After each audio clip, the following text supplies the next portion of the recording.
तो class 9 cases नाम math exercise 15 ठीक ना। तो 15 का जो क्वेश्चन नंबर 16 है। 15 नंबर तक क्वेश्चन का सोल्यूशन जो पिछले वीडियो में हो चुका है, 16 दिया है। एक कमरा का लंबाई जो कितना मीटर है? 13 मीटर। 13 मीटर लंबा है, 11 मीटर वो चौड़ा है, 8 मीटर ऊंचा है। इसकी दीवारों पर रंग कराने खर्च जो है 25 पैसे प्रति मीटर स्क्वायर प्रति यानी एक मीटर स्क्वायर यदि रंग कराते हैं कितना रुपए लगता है? 25 पैसा लगता है। कितना खर्चा पड़ता है? 25 पैसा। तो कहता है कि पूरे दीवारों पे रंग करवाएंगे, कलर कराएंगे तो कितना खर्चा पड़ेगा। उसके लिए पहले हमको पता होना चाहिए कि दीवार का लंबाई कितना है, चौड़ाई कितना है, दीवार कितना बड़ा है, कितना लंबा और कितना चौड़ा है। लंबा और चौड़ा जानने के लिए हमको निकालना होगा उसका क्या? क्षेत्रफल निकालना होगा। क्या निकालना होगा? क्षेत्रफल ठीक ना। यहाँ देखो दीवार दिया कि दीवारों दिया है, दीवारों दिया है ठीक है। इसका मतलब जो है कमरा के सभी दीवार कवर किया ठीक ना। कोई भी कमरा हो उसमें 4 दीवार होता है ना। कमरा में कितना दीवार लगा होता है? 4, लेफ्ट राइट ठीक ना, आगे और पीछे, टोटल 4 दीवार होते हैं। यहाँ दीवारों दिया, इसका मतलब कि पहले क्या करना पड़ेगा हमको? चारों दीवारों क्या निकालना होगा? क्षेत्रफल निकालना होगा। उसके बाद हल्ला मत करो, उसके बाद 1 मीटर स्क्वायर खर्चा 25 पैसा है, तो जितना क्षेत्रफल निकलेगा उसको उससे गुना कर देंगे ठीक ना।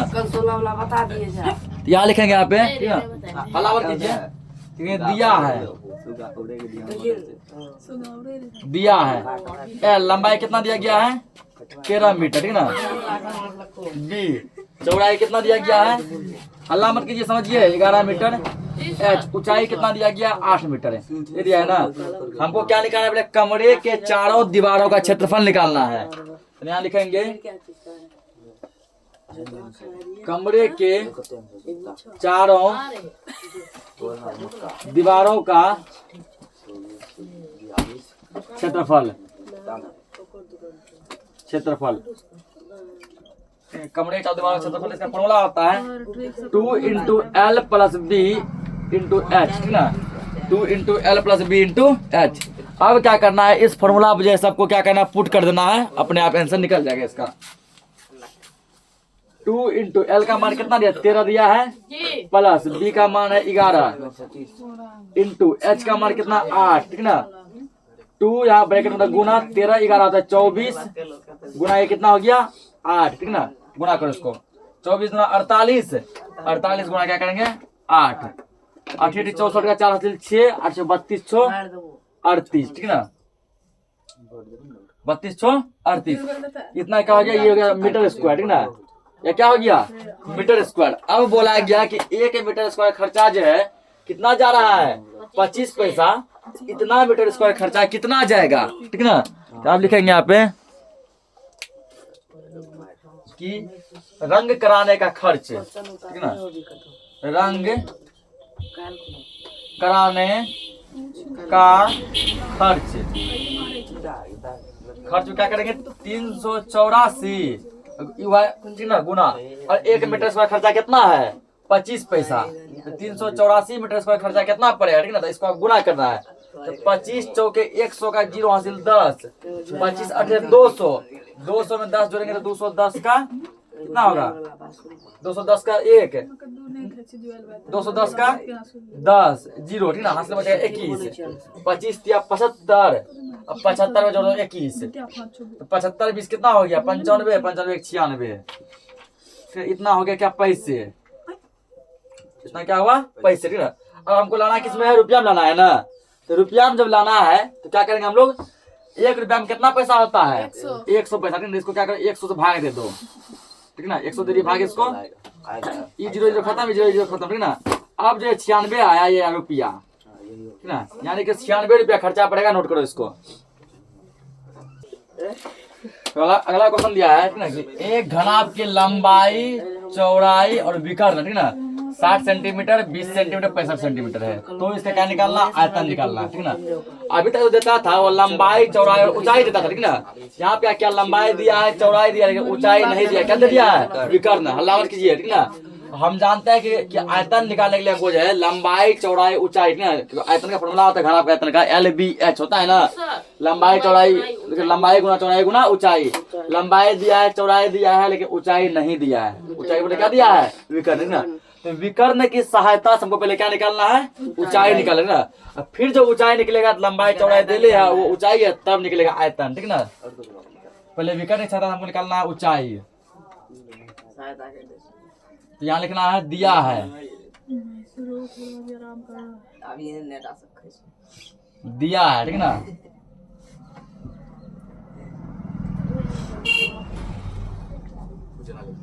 दिया डायरेक्ट बना इसको सीधा। लेकिन अब घनाभ का विकर्ण, घनाभ का विकर्ण ना, विकर्ण बराबर है। तो विकर्ण कितना दिया गया है, विकर्ण को दिया गया है 65, कितना दिया गया है 65 सेंटीमीटर दिया है ना। अब देखो आप लोग जो है विकर्ण का फॉर्मूला जानते, क्या जानते हैं, इसका फॉर्मूला जानते हैं, root under L square plus B square plus H square बराबर 65, ये जानते हैं, ठीक ना। जहाँ एल क्या लंबाई है, एल लंबाई है तो लंबाई का मान दिया गया है ना, ठीक ना। लंबाई दिया गया, कितना दिया गया है 60, एल के बराबर 60 का स्क्वायर, ठीक ना। इसके लिए तो वो सभी टाइप का फॉर्मूला पता होना चाहिए। घनाभ का विकर्ण 65 दिया है, विकर्ण का फॉर्मूला होता है root under L square plus B square plus H square. B square का मान कितना 20 दिया है, 20 का स्क्वायर करेंगे, ठीक ना। एच स्क्वायर यूं ही रहने देंगे, एच को क्या करना, निकालना है 65 या, ठीक ना। या आप क्या करना है इसको, 60 का स्क्वायर कितना होता है 3600, 3600 प्लस 20 का स्क्वायर कितना होगा 400 प्लस एच स्क्वायर बराबर 65। या देखो 3600 400 कितना होता है 4000 हुआ प्लस एच स्क्वायर बराबर 65, ठीक ना। अब हमको क्या करना है, इस रूट को पूरा क्या करना है, सॉल्व करना है, ठीक ना। ध्यान दे, ये दोनों प्लस में गुना में रहता ना, हम लोग आसानी से क्या करते इसको बाहर निकाल लेते ना। लेकिन ये गुना में नहीं है, किस में दिया गया है, प्लस में दिया गया है। तो सोचो किस प्रकार ऐसा सॉल्व करे, ठीक ना, कि क्या हो जाए, ये सॉल्व हो जाए, ठीक ना। देखो, ठीक ना, ये जो है प्लस में है, ऐसे इसका रूट सॉल्व नहीं होगा, ठीक ना। ऐसे क्या होगा, इसका रूट जो है सॉल्व नहीं होगा। इसके लिए हम यहाँ पे एक उपाय करेंगे, ठीक ना। देखेंगे यहाँ पे दोनों तरफ वर्ग करने पर करना है, दोनों तरफ वर्ग करने पर, दोनों साइड क्या करना है स्क्वायर वर्ग करने पर। ये क्या तुम्हारा root under 4000 plus H square, ये है। अब बराबर है क्या 65 है ना, दोनों तरफ क्या वाला वर्ग कर लेना, इस पर तुम क्या कर दो वर्ग कर दिए, इस पर क्या कर दो वर्ग कर दिए, ठीक ना। अब देखो एक यहाँ पे कॉन्सेप्ट लागू होता है, ठीक ना। सुना कॉन्सेप्ट, अगर जो है रूट में कोई चीज ऐसे, रूट में मान के चलो 14 है, ठीक ना, स्क्वायर हो जाता है ना, तो रूट यहाँ हट जाता है, केवल 14 आ जाता है, क्या जाता है 14, ठीक ना। अगर हमारा रूट में यहाँ पे ए है, इस पर स्क्वायर आ गया, तो रूट और स्क्वायर क्या हो जाता है कैंसिल, केवल क्या आ जाता है बाहर ए आता है, ठीक ना। इसी प्रकार यहाँ पे रूट में 4000 प्लस एच स्क्वायर, इसका स्क्वायर किया है ना, तो स्क्वायर से रूट कैंसिल हो जाएगा, बाहर क्या आ जाएगा 4000 प्लस एच स्क्वायर आएगा ना। क्योंकि ये रूट का कॉन्सेप्ट होता है, अगर रूट पे स्क्वायर कर दिया जाए, ठीक ना, अगर रूट पे स्क्वायर कर दिया जाए तो रूट वहां सॉल्व हो जाता है। कर दिए वर्ग, या अब रूट हट जाएगा, यहाँ पे ये बच जाएगा 4000 प्लस एच स्क्वायर, ठीक ना। यहाँ तो रूट नहीं लगल है, इसका स्क्वायर करना पड़ेगा, स्क्वायर करो, 5 का स्क्वायर 5 है 25 का 5 हासिल 2, ये दोनों गुना करो, 5 6 के 30, 30 को पावर से गुना करो, 30 9 60, 2 हासिल था, 62 का 2 हासिल 6। अब दूसरा पार्ट का स्क्वायर करो, 6 का स्क्वायर 36, 36 6 42, कितना आया 225 आया, ठीक ना। अब इसको नॉर्मल समीकरण की तरह सोल्व करेंगे, ठीक ना। यहाँ पे एच स्क्वायर इक्वल 62 25 माइनस 42 25 है ना, 42 25 माइनस, इसको ले आओ इधर, जब प्लस में है 4000, ठीक ना। या एच स्क्वायर इक्वल 4 जब घटेगा बचेगा 225, ठीक ना। अब एक और कॉन्सेप्ट हम लोग जानते हैं, वो क्या कि अगर जो स्क्वायर हटता है आगे रूट चढ़ता है ना, और रूट हटेगा स्क्वायर चढ़ेगा, एच बराबर हो जाएगा, इधर हम लोग क्या कर देंगे ना, इधर हम लोग कर देंगे यहाँ पे 225 चलेगा रूट में,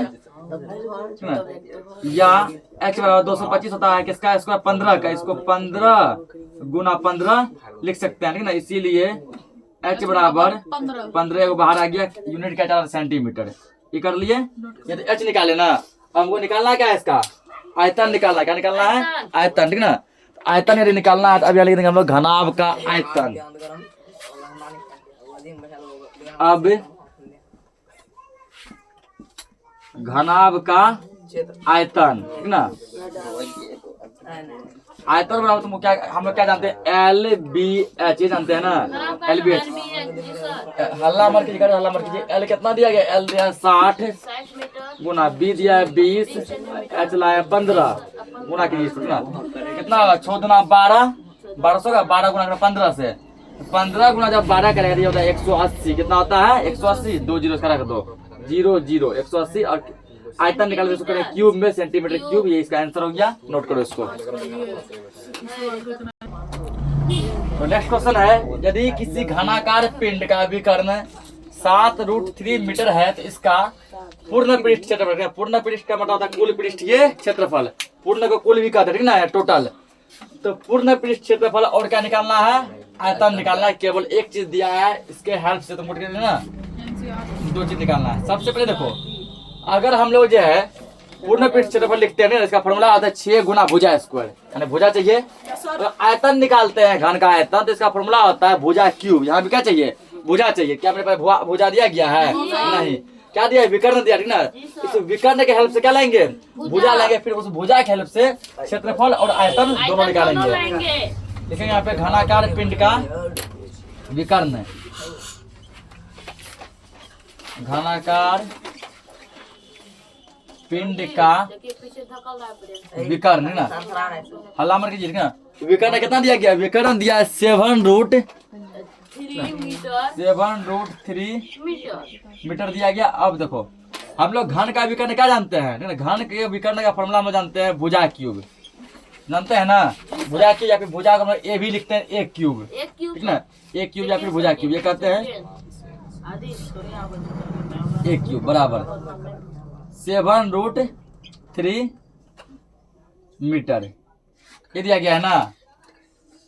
अब देखो यहाँ पे क्या करना है, ठीक ना। इसको सॉल्व करना है ताकि ये क्या हो, एक का कुछ ना कुछ क्या आ जाए, मान आ जाए, एक वैल्यू आ जाए।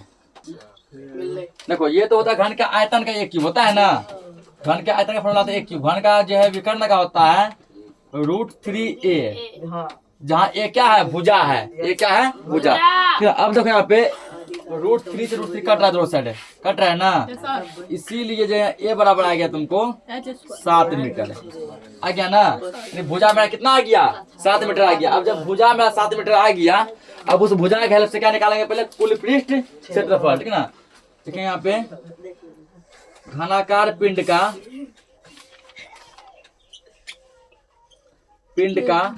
कुल के बता पूर्ण दिया गया, पूर्ण हम भी लिख देंगे, ठीक ना, पूर्ण घनाकार पिंड का पूर्ण पृष्ठ क्षेत्रफल बराबर, ठीक ना। तो हम लोग इसका जानते हैं 6 गुना भुजा स्क्वायर, 6a स्क्वायर, ठीक। 6 गुना भुजा का मान कितना दिया गया, 7 दिया है ना, 7 कर दो स्क्वायर, 6 गुना 7 का स्क्वायर कितना होता है, 7 7 49, 49 6 से गुना करो, 9 6 के 54 का 4 हासिल 5, 6 6 24 5 29 294 क्षेत्रफल है तो मीटर स्क्वायर, ठीक ना, हो गया। अब क्या निकालना है इसमें, अब निकालना आयतन भी इसका निकालना, ठीक ना। आयतन निकालना दिया, लिखेंगे अब घनाकार पिंड का आयतन, घनाकार पिंड का आयतन। इसका हम लोग आयतन जानते हैं, वो होता है भुजा क्यूब, भुजा ए का क्यूब, ये होता है घन का। तो भुजा कितना लाए, 7 लाए है ना, 7 का क्यूब, 7 गुना 7 का 60, 3 बार 7 गुना करेगा, ये तुमको 343 मीटर क्यूब, ये इसका आंसर हो गया। नोट करो इसको। तो अगला क्वेश्चन दिया है, एक तालाब की गहराई ज्ञात कीजिए। क्या निकालना है, गहराई निकालना है, जिसका आधार जो है 5 मीटर भुजा वाले, ठीक ना, भुजा का एक वर्ग है, उसका आधार जो ऊपर जो है, ऊपर कुछ ऐसे बना जो है, वो 5 मीटर भुजा वाला वर्ग जैसा बना। हल्ला करेगा तो नहीं समझ पाएगा, सुन लो पहले, ठीक ना। तालाब का ऊपरी परत जो है, ऊपर का ये जो जिससे हम झाँक के रखते हैं ना, ये क्या है, ये 5 मीटर भुजा वाला क्या है, एक वर्ग जैसा, यानी कि लंबाई चौड़ाई इसका बराबर है। जितना लंबा है उतना क्या है, चौड़ा है। ऊपर से क्या क्या कैसा दिख रहा है तालाब, तो ऊपर से तालाब दिख रहा है वर्ग जैसा, लंबाई चौड़ाई बराबर है। लेकिन उसका गहराई वो कितना अंदर गहरा है ये हमको पता नहीं है, वो गहराई हमको क्या करना है, निकालना है। कब, इस तालाब में एक ऐसे तालाब के बराबर पानी समा सकता है, ठीक ना, जिसकी लंबाई चौड़ाई तथा गहराई इतना इतना और इतना है, ठीक ना। लंबाई है 10 मीटर, चौड़ाई है 5 मीटर, गहराई कितना है 4 मीटर। ठीक है, जितना पानी इस तालाब में अट सकता है, रख सकते हैं, उतना ही पानी इस तालाब में भी रख सकते हैं ना। अब यहाँ देखो, इसका लंबाई भी अलग है, चौड़ाई भी अलग है और ऊंचाई भी क्या है अलग है, ठीक ना, गहराई भी अलग है। इसका मतलब ये आयताकार तालाब है। कैसा तालाब है? आयताकार तालाब है, ठीक ना। उसके बाद ये देखो, इसमें क्या बोला है कि वर्ग जैसा है, बोल दिया, स्पष्ट बोल दिया कि ये तालाब कैसा है, वर्ग जैसा तालाब है। ये वर्गाकार तालाब है। वर्गाकार कहने का मतलब वो ये घन जैसा है। कैसा है? घन जैसा। तालाब में लंबाई, चौड़ाई, गहराई तीनों होता है और इसलिए है आयताकार, मतलब घनाभ जैसा, ठीक ना। क्योंकि देखो, आयत से मिलकर घनाभ बनता है और वर्ग से मिलकर क्या बनता है, घन बनता है, ठीक ना। तो यहाँ हम लोग करेंगे हल। क्या बोला कि दोनों तालाब में पानी बराबर अटेगा ना, क्या बराबर पानी समा सकता है। यहाँ लिखेंगे वर्गाकार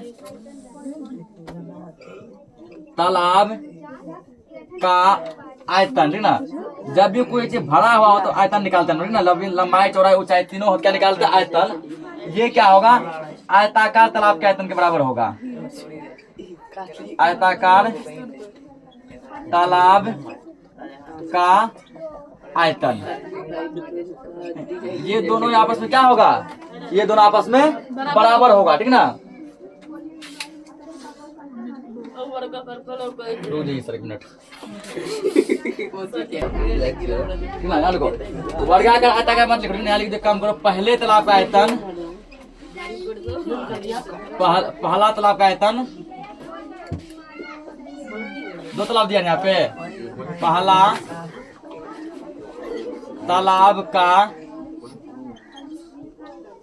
आयतन बराबर, पहले तालाब का आयतन बराबर दूसरे, हल्ला नहीं करे, कारण एक बार, दूसरे तालाब का आयतन, ठीक ना। आयतन, अब देखो आयतन का फॉर्मूला हम लोग जानते हैं, LBH, जानते हैं ना, LBH। इसका मान लेते हैं, पहला का हम लोग मान लेते हैं यहाँ पे LBH में, L1 गुना B1 गुना H1, LBH हुआ।